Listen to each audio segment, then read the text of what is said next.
employer's own language, their words, like if they say we want somebody, what did we see before that Coast Hotel wanted something about a kind of professional demeanor, or, something on how they look. Hang on, I'm getting it. They said professional appearance and demeanor. Should you actually use that in your resume? So that's the question for this poll. Is it a good idea to use employer's language from the posting in your resume? Not a good idea, somewhat. It's only important because they can kind of figure it out themselves. Good idea can help. Great idea, very effective, or not sure what I mean. So I'm just seeing the poll results come in now. People are putting it in there, and I think some people are starting to think. We tried this the other day when we did the webinar. It's funny. Right now, it looks like the trending idea, the trending answer is number 4. Great idea. But a close second right now is good idea. I think the other day when we did this, we had more people here. So this is now number 1. You're saying it's a great idea, with about half of you saying that. This is number 2. Good idea, 37%. And okay, so honestly, this is third with about 10%. People are saying somewhat they can figure out their needs from my language. And then 5% say not really. Okay. Let's just think about this, right? Because I've had a lot of people say this to me. The employer should be able to figure it out. If they said that they wanted X, but I gave them something that sounded a bit like X, that they should really figure it out. And maybe they will. Maybe they will, because maybe Sherry over there at Coast Hotels is really great at reading resumes and she can figure it out. But you know what? If you're going to use the passive approach to job search, and if you're going to spend all your time on job boards responding to job postings, which I do not recommend, but that's a topic for another webinar, and maybe I'll do that with the School Finder people. But if you're going to reply to postings, it's you and a bunch of other people who are replying to those same postings. And don't you think that Sherry there, who has the tough job of looking through the pile of resumes, is going to try and get down to a small number of resumes that she's going to interview. And she's going to try and do that really fast. And generally you hear employers do this. And maybe some of you have hired before, and maybe you know this yourself. If you have a stack of resumes, as I have had because I've hired people as well, the first thing you do is you take a very quick glance through them and you try and sift the ones that are just absolutely no-goes to the ones that you might want to look at a bit more later. And then you start to sift that second better pile, and then everybody else. Now, everybody on this webinar, has probably been in all 3 of the piles. You've probably been interviewed. Great for you. You got through. You've probably been in the close call category.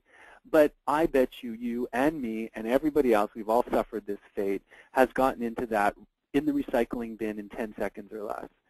And that is such a waste of time. You spent your energy, and you're wasting Sherry's energy. It's a waste of everybody's time, and yet it's the majority of what happens to most people's applications.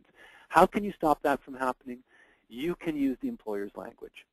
And honestly, even if it takes you 5 or 8 minutes to tailor each one of those resumes, maybe just in the profile section and maybe just with a few of their words, you stand a better chance of at least not getting into the recycling bin right off the bat. And what a waste that is. You've put your energy into it and you've wasted it. And and I know how it feels, because people spend a lot of time getting themselves into the recycling bin. So I'd really encourage you to think about that. Okay, so thanks for that poll. Common problems, blindly claiming skills, we talked about that. Try and contextualize it. Generic profile, same problem, we talked about it. Missing project work, do put your project work from your education in there. No numbers, this is what I see on 9 out of 10 resumes. Put some numbers in, those 100 customers or clients that you spoke to, put them in. Gaps in time, you can always find a solution to that. Even if it was travel, that's something that we can work on with people. Unrelated or lack of experience, or it comes from, when you lived in Iran or you lived in China or wherever you lived before you came to Canada, yeah, you can use that experience in a good way, and we can talk about how to do that, and also inconsistencies in format. So I'd like you to think about all of those common problems and get some help on your resume. Come to us, and I'm going to tell you at the end how you might get access to help through us or through your Career Center. I just want to spend a couple of minutes on cover letters, and then we're going to wrap up and draw it to a close. The last thing I want to say on resumes and cover letters, though, is get feedback. Have somebody look over your resume. It's hard to catch your own mistakes. Tell your friend about the ideal candidate first, and then let them read your resume, okay? Then they can help you answer that question at the bottom. How well am I representing myself as the ideal candidate? Cover letters are a different story. I interviewed Terry O'Reilly on the radio show that I host, Career Buzz. And he's a well-known ad guy. If any of you on this webinar are interested in advertising or marketing, he is probably the most renowned guy in the whole country about it. He runs a company called Pirate. Look up Pirate on the internet. And I interviewed him, and one of the things he said was this: I love a beautifully written letter. You know, he wants to see, dear Terry, let me tell you about why I'd be a great guy to work at Pirate. And then he told me he has received these letters, and he says to his assistant, get this kid in tomorrow, and that's happened. Direct quote from Terry O'Reilly. You can listen to the whole interview by clicking that link. Very inspiring guy. For the record, he reads the cover letter first. That's not the case. I think most employers read the resume first. You know, if it's a technical job, if you're in engineering or, you know, sciences, you probably have your resume read first. But you know what? A lot of people love those letters because that's where they know that it's customized. So think about customizing that letter, even if it's in the body of the email. Write that beautiful letter that Terry wanted. You know, you don't have to be an expert writer, but you do need to tailor it. Don't make it generic. Generic letters are just such a waste of time. For the record, Terry says he likes a handwritten letter. I haven't really heard other employers say this, but I thought this was such a great idea. Write the letter in your, you know, write it. You could even print it and sign it with a pen, but put it in an envelope, hand address it. Terry said, gee, when I received that in the mail, you know, I would rip it open immediately. You never get that anymore. So that's one employer, you know, just a little tip for you to think about. Last thing I want to say about cover letters, I'm just going to jump down here. Open it up with an intro paragraph. I'm writing to apply for the such and such position. I found out about it on, you know, wherever you found out about it from the company website. Talk about your skills and experience. Okay, you need to claim 3 or 4 skills that they've asked for, and you need to put it in some kind of context that's real. Where did you get that skill? Okay, and how does that make a difference? I would also say not just your understanding and interest, but make a relevant reference. You know, I would love to work at Pirate Toronto. You guys, you know, do such great kick-ass campaigns like the one that I listened to for Philips or whatever, and mention something. People like that. At the end, hey, I'm interested. I'd like an interview. You know, and furthermore, I like to suggest for our clients here at CareerCycles, why not say at the end of the letter, I'd love to hear from you. If I haven't heard from you by April the 6th, I'll give you a call then. That's a very proactive position. You know, it's your job search. Why not say that? And then April 6th comes along. If you haven't heard from them, give them a call. Ask them, where are you at in the hiring process? Tell them that you applied.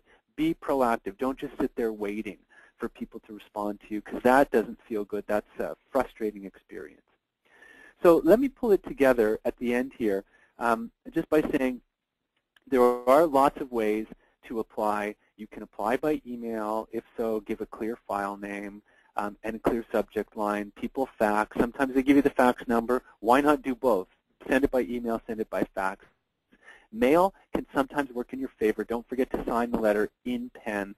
If you're walking in or networking, you may not have a letter, but you may have some sort of objective to clarify for the employer what you're looking for the prospective employer. I'm not a big fan of objective statements otherwise, and I could tell you why. And I just want to jump through here and say, before I take some questions, if people are interested in what we've talked about here today, you know, sometimes clients want to reach out to us. We're an external one-on-one service provider. We do a career tools tune-up working with you. We don't write it for you because you're a smart person and you can write your resume on your own, but we do coach and critique resumes, cover letters, interviews, LinkedIn profiles. Every week we have a free workshop, a teleworkshop, Unearth Career Excitement. It's Thursdays, 12:15 to 1 Eastern. Free. Just let us know that you're interested in it. You can contact us at careercycles.com. We do an exploratory first meeting. We get people to talk about their career or job search situation. We do charge a fee for the first meeting, but that's credited towards other programs, in which case it becomes free. You can tune into the stories. We have these great stories every week on CareerBuzz. If you're in the Greater Toronto area, it's 89.5 FM. If you're outside of Toronto, click the Listen Live button from CIUT.FM and you can hear that show. We do have a newsletter we send out twice a month letting you know who's coming up on CareerBuzz. We have a free career catalyst, and I thought for the people here on the School Finder webinar, if you do send us an email today and you want to get on the Spark newsletter, we'll send you this handout. The Juanita thing that I showed you, the Juanita resume, was part of our 7-page resume guidance handout. Be happy to send that to you. It's got a couple of examples and a bunch of tips on what we talked about.